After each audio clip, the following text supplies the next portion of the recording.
지난 시간 갈라디아서 4장 8절에서부터의 말씀을 통해서 바울은 갈라디아인들의 어떠한 태도를 꾸짖고 있는 모습을 보았습니다. 그들을 책망하여 다시 돌이키게 하고자 하는 바울의 염려하는 마음이 담겨져 있었습니다. 그들의 이전의 모습은 하나님을 알지 못해서 본질상 하나님이 아닌 것들에 종노릇하였었습니다. 그런데 이제는 더 이상 그 모습이 아니었죠. 이제는 하나님을 아는 사람들이 되었던 겁니다. 하나님을 알고 믿음을 받은 경험들이 있었습니다. 약속을 받아서 그리스도로 옷 입으며 하나님의 아들이 되었던 것이죠. 그런데 돌이켜 보았더니 내가 알기에 앞서서 먼저 하나님께서 아셨던 것입니다. 하나님께서 알아주신 것이었어요. 그런 귀중한 관계를 버리고 다른 관계를 원하는 것은 말도 안 되는 일이라고 했던 겁니다. 약하고 천박한 초등학문으로 다시 돌아가려 하는 것이 바로 그 일이라는 것을 말하는 것이죠. 그것은 다시 종노릇하는 것과 마찬가지라는 것을 말하고 있습니다. 그럼에도 하나님께서는 아들이 되라고 하셨습니다. 아들에게 주신 그 약속으로 우리를 붙드신다는 것이죠. 그래서 그 은혜를 받은 사람들은 자신의 이전의 모습과 그리고 지금 자신의 존재를 발견한다면 그 속에서 하나님께서 주신 은혜를 기억하게 됩니다. 그리고 하나님의 아들로서 주신 그 자유를 누리고 싶어하는 열정이 넘치게 될 것인 말입니다.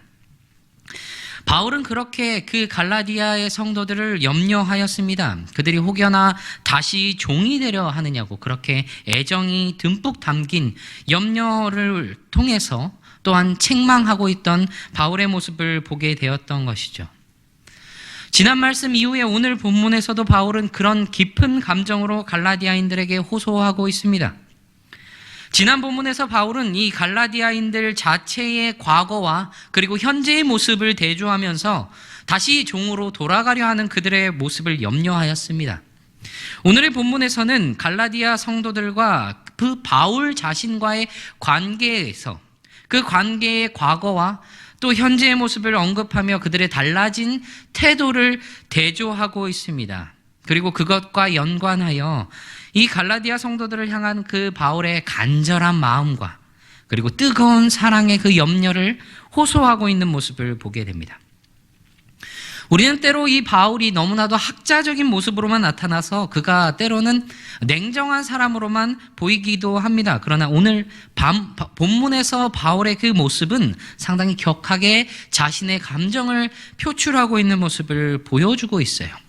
그만큼 이 갈라디아 성도들을 향한 그 바울의 관심과 그 애정이 강하다는 것을 표현하고 있는 것이죠. 바울의 이 호소를 통해서 그가 추구하는 목적은 이 갈라디아 사람들이 참 복음을 받아들이고 그리고 그 관계가 다시 회복되는 것을 소망하는 것이었습니다. 그것을 다시 말하면 오늘 본문 12절에서 바울이 말하는 것과 같습니다. 너희도 나와 같이 되기를 구한다라고 말했던 것이죠. 나와 같이 되라는 말은 이 바울이 여러 서신서에서도 종종 권면하는 말입니다. 바울은 자신의 편지를 읽는 그 여러 성도들에게 자신을 본받으라고 말하곤 했던 것이죠. 그 말은 자기가 그 바울 자신이 하나님을 본받은 것처럼 그리스도를 닮아가는 것처럼 성도들도 그리스도를 본받기를 바라면서 이 본받음이라는 개념을 사용하였던 것입니다. 그러면 바울이 이 갈라디아 성도들에게 나와 같이 되기를 구하는 것이란 것은 무엇일까요? 갈라디아서 2장에서부터 바울은 기독교의 복음의 기본 진리들을 변증을 하고 자신이 가르치고 있는 복음을 변호하였습니다. 그것을 본받기를 원하고 있는 것이죠. 복음의 진리가 그들 가운데 항상 거하며 그 진리를 따라서 행하는 것. 율법에 대해서는 죽어서 이제 더 이상 율법 아래에 있는 것이 아니라 하나님께 대하여 그리스도께 대한 그 믿음으로 그 안에서 사는 것. 그 안에 사는 그 믿음으로 말미암는 복음의 모든 유익들을 누리는 것. 바울이 갈라디아 성도들에게 바라는 모습들은 바로 그것이었습니다. 그리스도인의 자유를 충만하게 누리는 모습이었다는 것이죠. 이번 주 주일 본문이었던 그 사도행전 26장 29절에서도 바울은 그 아그리빠 왕 앞에서 당신뿐만 아니라 오늘 내 말을 듣는 모든 사람들도 나와 같이 되기를 하나님께 원한다고 그렇게 말했던 것과 같이 그리스도의 복음의 진리에 거하며 그 자유와 기쁨과 그 구원을 누리기에 다른 사람들도 또한 그 기쁨과 그 만족함을 누리기를 바라고 있는 것을 보여주고 있습니다. 그런데 오늘 본문에서 이 바울이 언급하고 있는 이 본받음이라는 개념은 다른 서신서에서 언급하고 있던 그것과는 조금 다르게 이루어지고 있어요. 다른 서신서에서 말했던 이 본받음이라는 개념은 한 방향으로의 본받음을 이야기를 하였습니다. 그러니까 바울이 본받고 있는 하나님을 본받는 한 방향을 이야기를 했던 것이죠.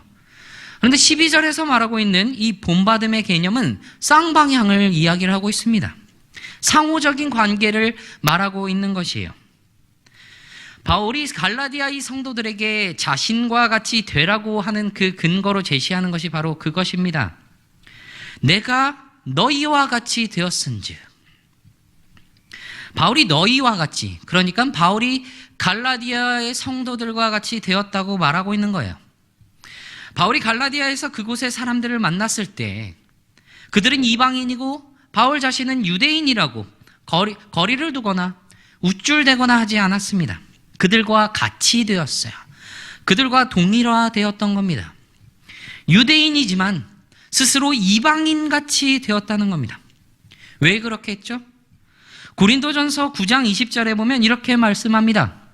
유대인들에게 내가 유대인과 같이 된 것은 유대인을 얻고자 하며 율법 아래에 있는 자들에게는 내가 율법 아래에 있지 아니하나 율법 아래에 있는 자 같이 된 것은 율법 아래에 있는 자들을 얻고자 하며.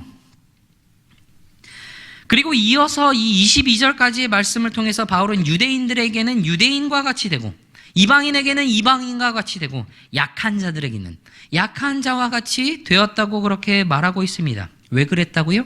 그들을 얻고자 하기 위해서 그렇게 했다고 말하고 있습니다. 바울의 목적은 분명했어요. 그들을 나와 같이 만드는 것, 그들을 우리와 같이 만드는 것이었습니다. 그것을 위해서 바울은 먼저 자기 자신을 그들과 같이 만들었어요.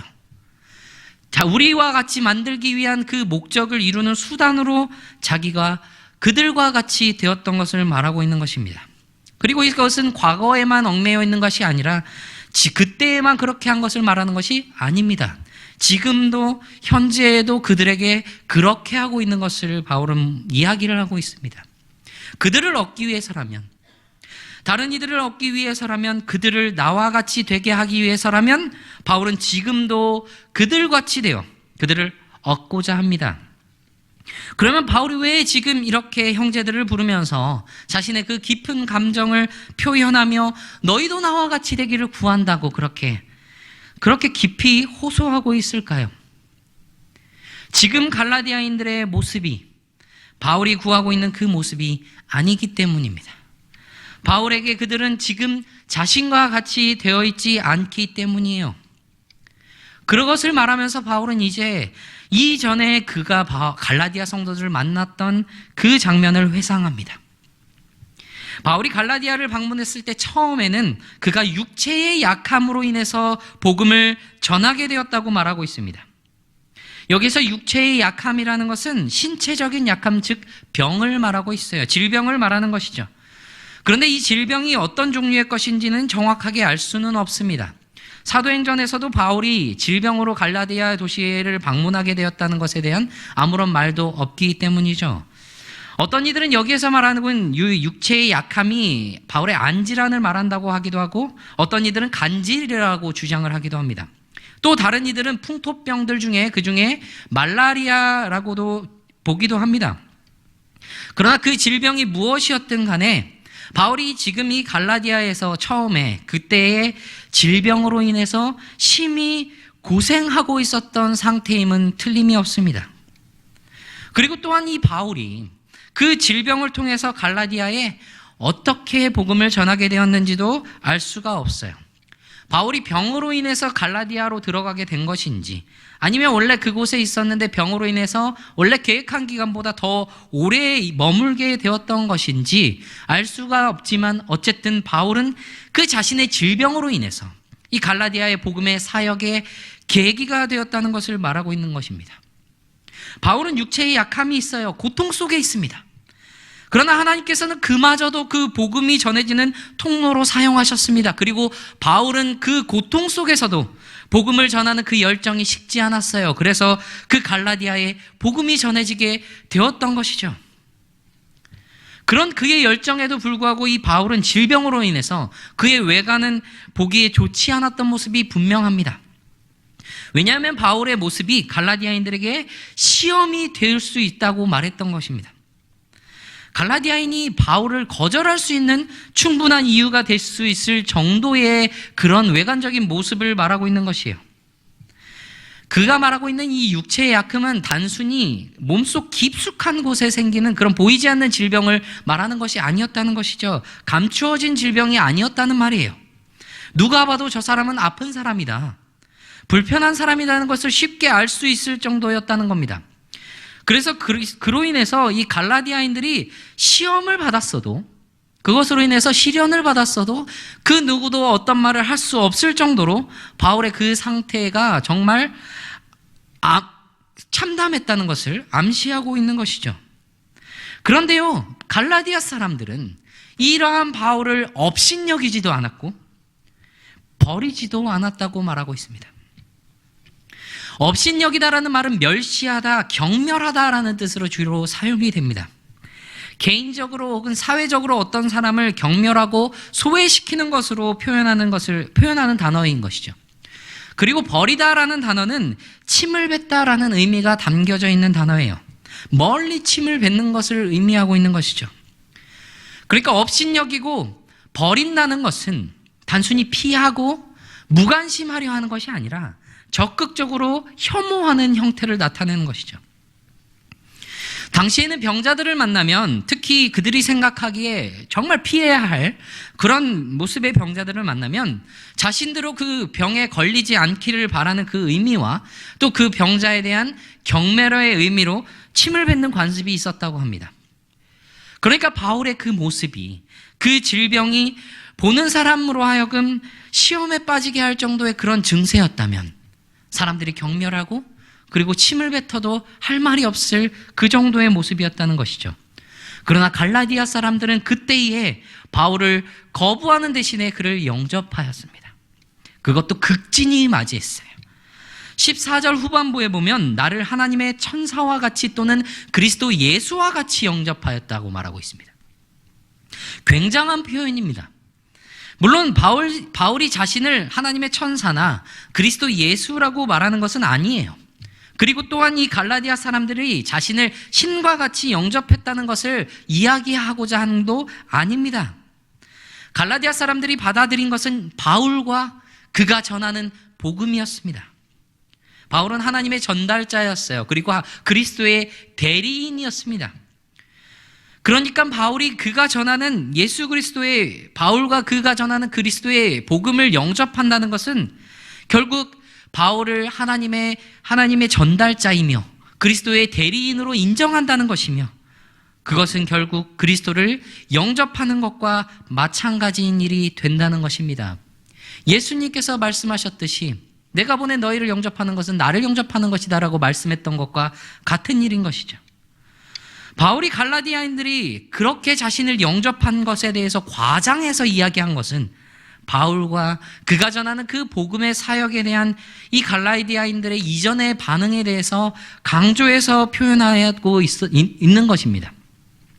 그만큼 그들은 이전에는 이 바울이 전하는 그 복음에 대해서 기쁘게 받고 그것을 기쁘게 영접했다는 것을 바울은 이야기를 하고 있는 것이에요.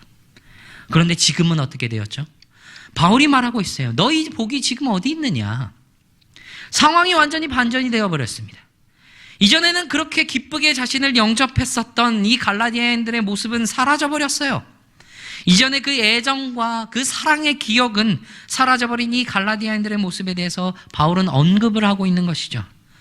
그 기쁨을, 너무나도 큰 기쁨을 함께 나누었던 그 귀한 교제 속에 그 사랑과 행복은 온데간데 없이 어디로 가버렸다는 말입니까? 과거에는 눈이라도 빼어줄 정도로 그만큼 바울을 사랑하고 존경하고 그에게 헌신적인 사람들이었다고 말하고 있어요. 눈이라도 빼어주었을 것이다라는 이 표현이 정말 얼마나 큰 표현입니까? 눈은 상당히 예민하고 소중한 감각기관입니다. 그래서 상당히 방어적이에요. 어떤 물체가 눈 주위로 다가오면 눈꺼풀이 자동적으로 그것을 감아서 막아줍니다. 눈과 눈 사이에 이 손가락을 가져가면 눈꺼풀은 감겨서 눈을 보호해요. 지금도 이 눈은 굉장히 소중한 기관인데 고대에서는 이 눈은 신체의 기관 중에서 가장 귀한 것으로 간주될 정도였습니다. 그러니까 눈을 빼어준다는 말은 정말로 의미심장한 표현이라는 거예요.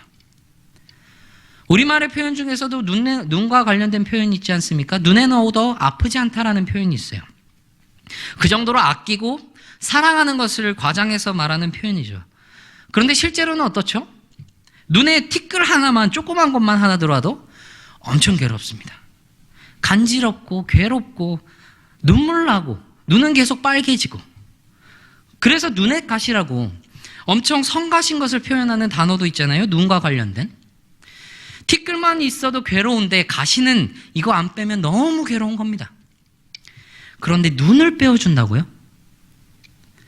이거 웬만큼 아끼고 사랑하지 않으면 결코 할 수 없는 겁니다. 그런데 바울은 갈라디아인들이 이전에는 그들의 눈을 빼어줄 정도로 바울을 존경하고 사랑했었다고 말하고 있어요.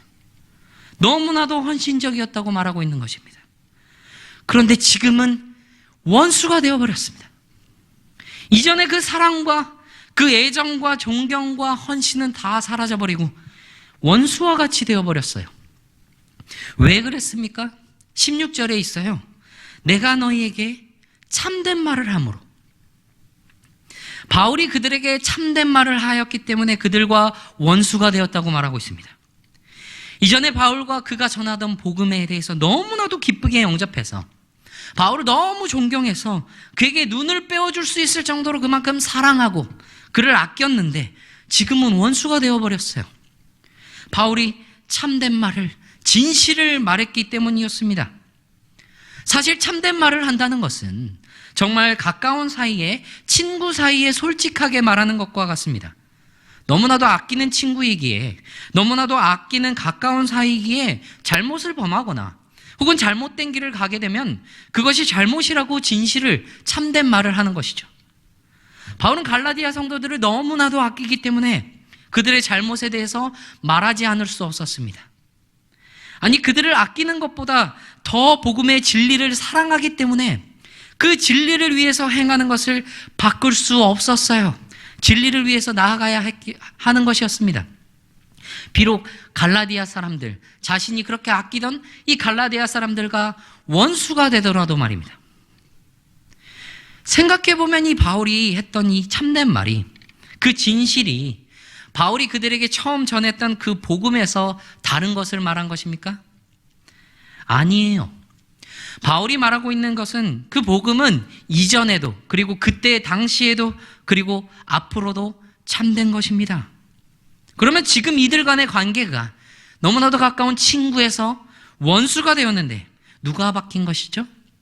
갈라디아인들이 바뀐 것입니다.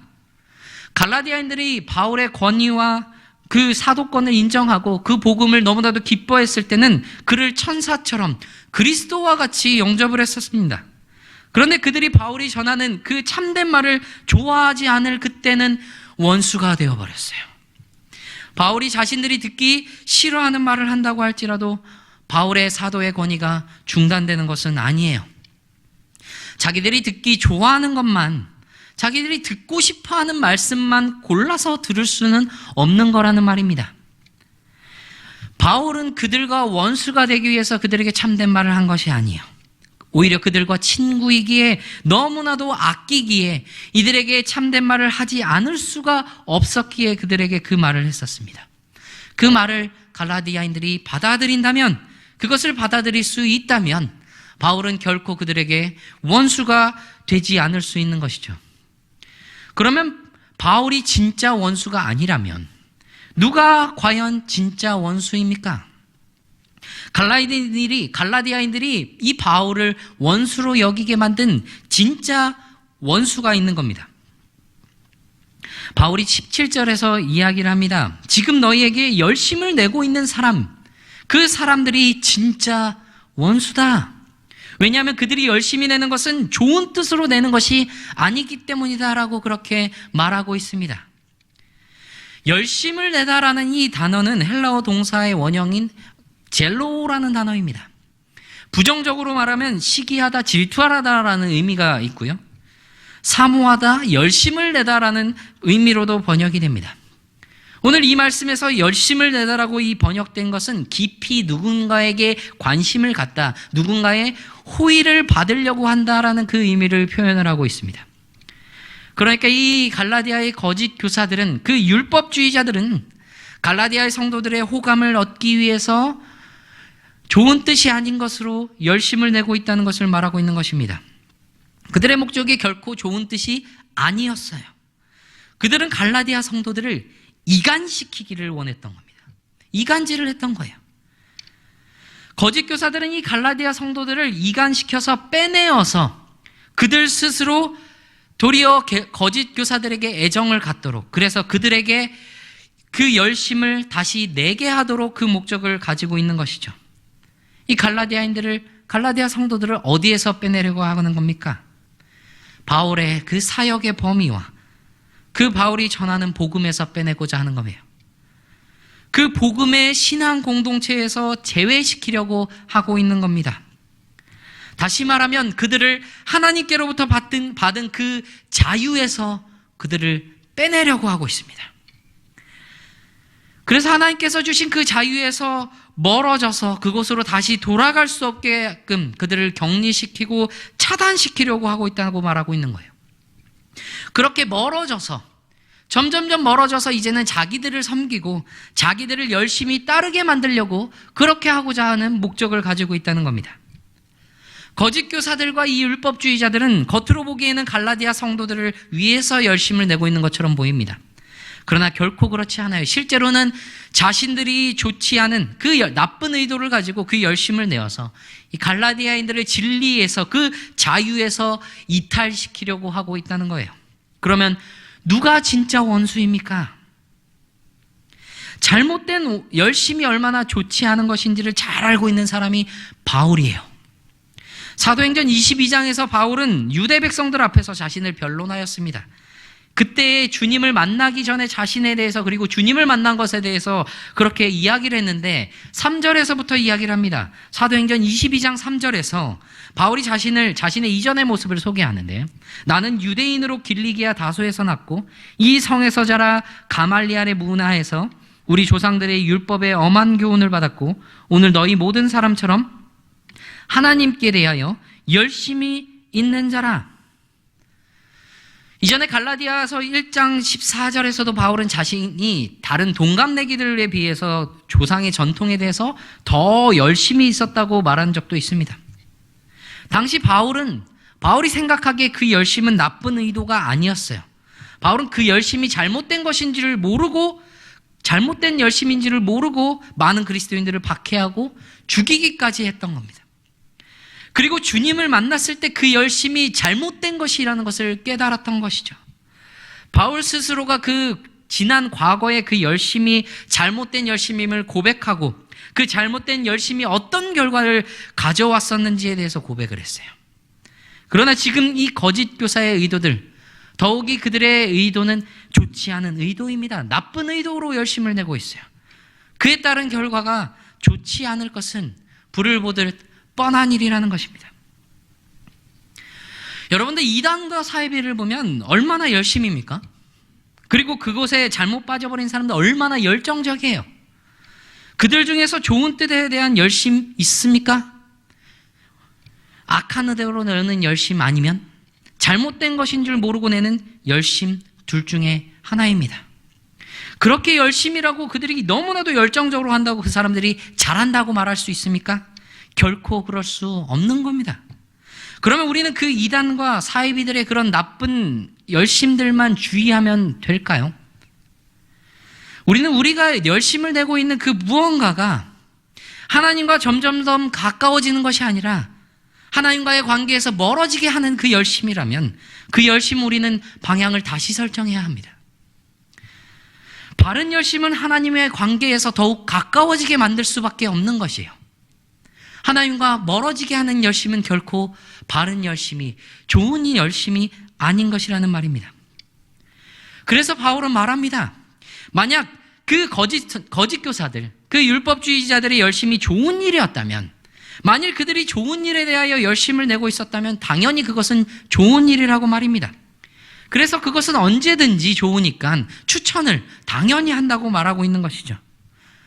이것을 바울 입장에서 다시 말하면 거짓 교사들과 이 율법주의자들이 갈라디아 성도들에게 열심을 낸 것은 결코 좋은 뜻으로 낸 것이 아니었지만 바울은 좋은 뜻 그리고 좋은 일에 대하여 열심을 내었다고 말하고 있는 것입니다.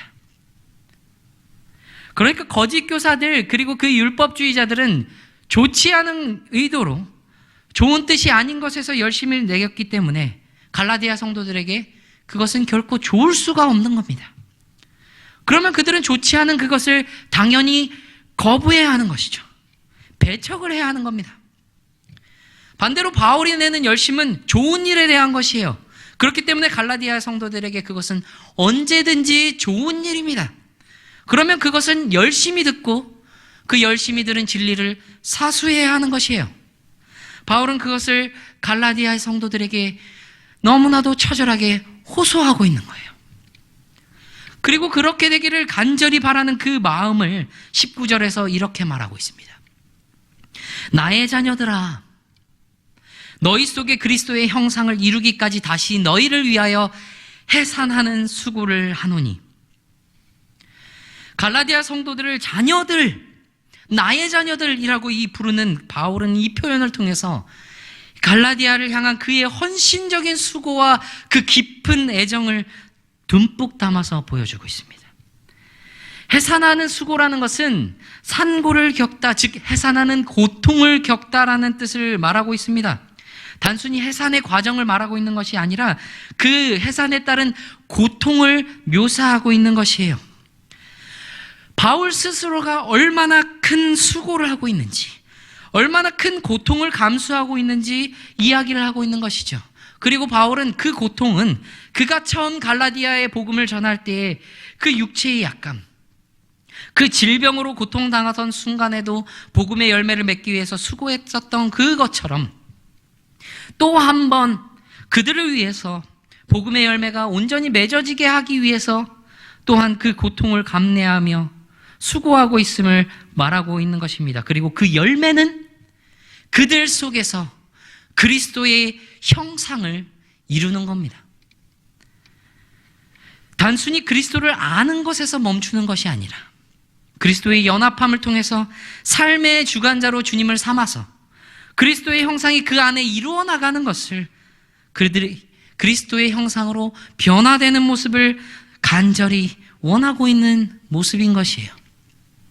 갈라디아의 성도들을 나의 자녀들이라고 부르는 이 바울이 그들의 복음의 아버지로서 이 갈라디아의 성도들을 향한 그 애정과 관심의 마음을 그렇게 담아 보여주고 있는 것입니다.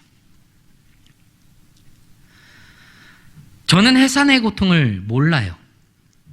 제가 해산을 할 수 없기 때문에 그 고통 앞으로도 알 수 없을 것 같습니다. 그리고 아직 해산하는 것을 본 적이 없기 때문에 그것도 몰라요. 드라마에서나 영화에서만 본 것 같아요. 그런데 제가 들은 것이 있습니다. 저희 아버지가 이야기해 주신 것이에요. 제가 태어날 때를 얘기해 주셨는데 어머니가 저를 낳다가 그 낳다가 거의 돌아가시는 줄 알았다고 그렇게 말씀을 해 주셨습니다. 마침 그 말이 떠올랐어요.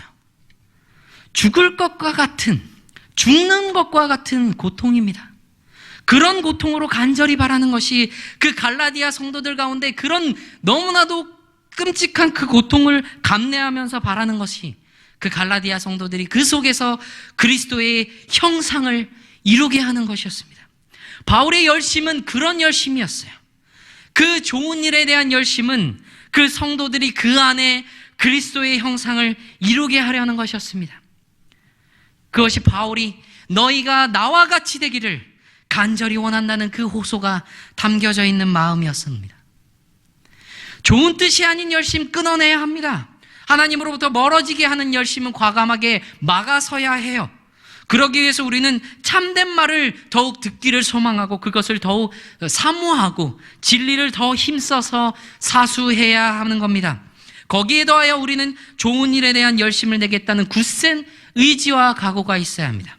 비록 그것이 어떤 고통과 희생을 가져올지라도 말입니다.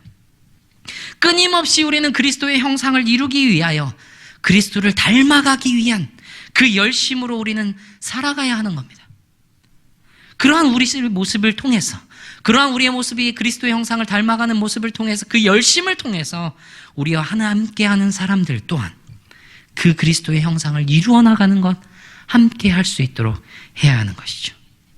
그런 좋은 뜻과 우리 좋은 일에 대한 열심을 다하여 그리스도의 형상을 이루어 나가도록 하시는 주님의 은혜를 누리시는 저와 성도 여러분들이 되시기를 바랍니다.